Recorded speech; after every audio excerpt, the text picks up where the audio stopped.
The Shadow People, written by Anne Weil. Illustrated by Stephen Marchesi.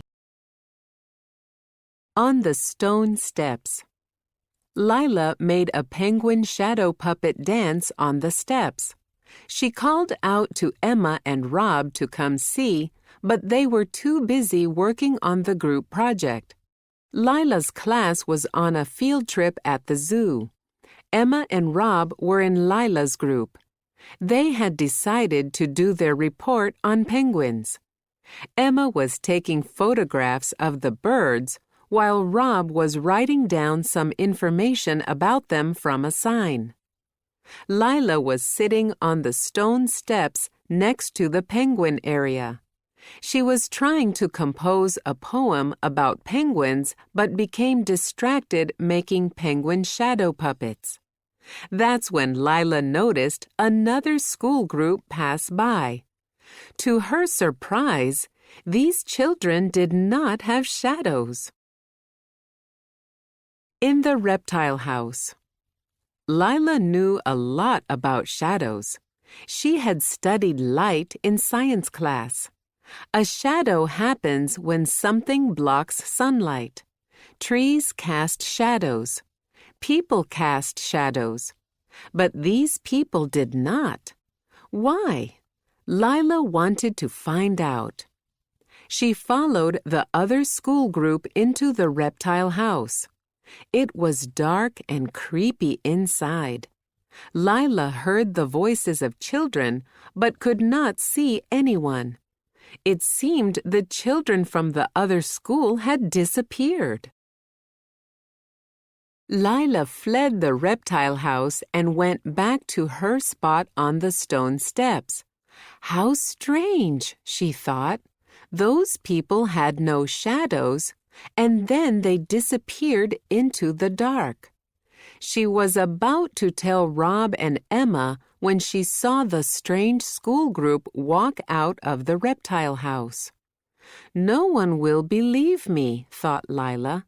She decided to keep her thoughts to herself, but she couldn't take her eyes off the strange group. The Hypercube.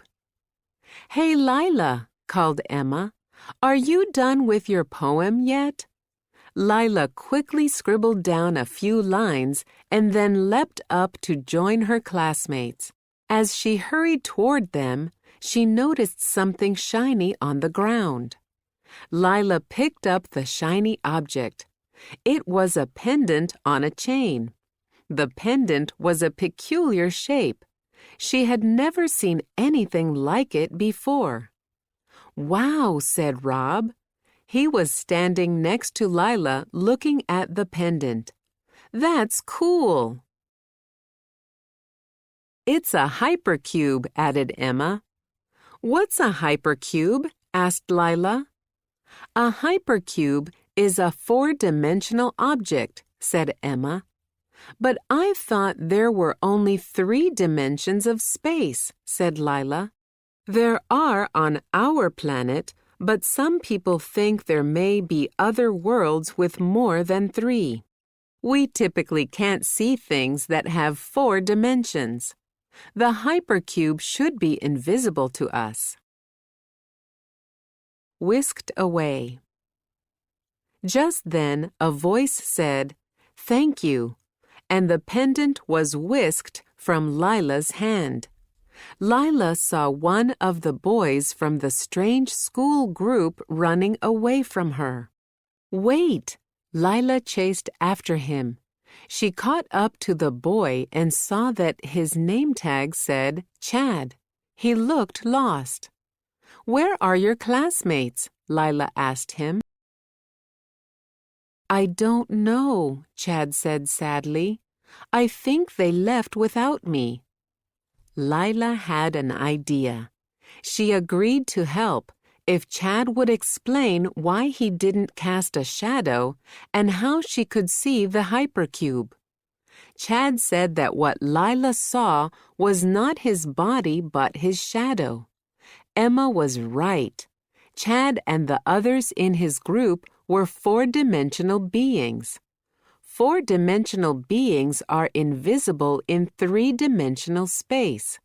But if the conditions are right, as they are today, 4D people cast a 3D shadow. The shadow appears as three-dimensional as you are, Chad said. Lila wanted to know more about life in the fourth dimension, but she had agreed to help Chad find his classmates. Her questions would have to wait. "Please don't tell anyone about me," Chad begged. Lila agreed to keep his 4D secret. Emma and Rob finally caught up to Lila and Chad.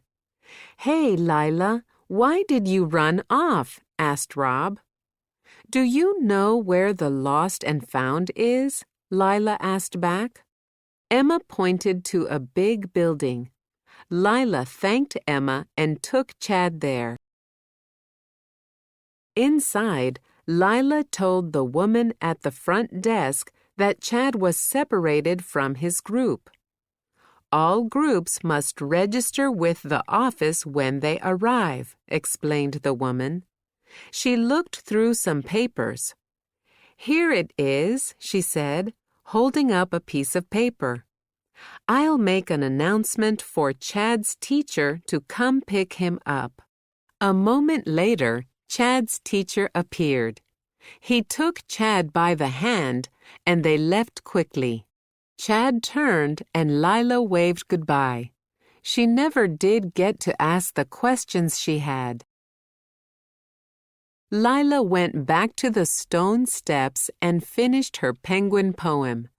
She wanted to tell Emma and Rob about Chad and the four-dimensional people, but she knew they wouldn't believe her. Lila began wondering whether she had imagined the whole thing. Then she realized she had Chad's pendant in her pocket. Chad must have slipped it in there as a reminder of him. "Are you done with your poem?" asked Rob, who was standing with Emma. "Yes, ready to go." "Then let's present our penguin report to the class," said Emma. The three walked toward the reptile house. Lila secretly pulled out the hypercube from her pocket and held it up to the sunlight, wondering whether the 4D object had special properties in her 3D world.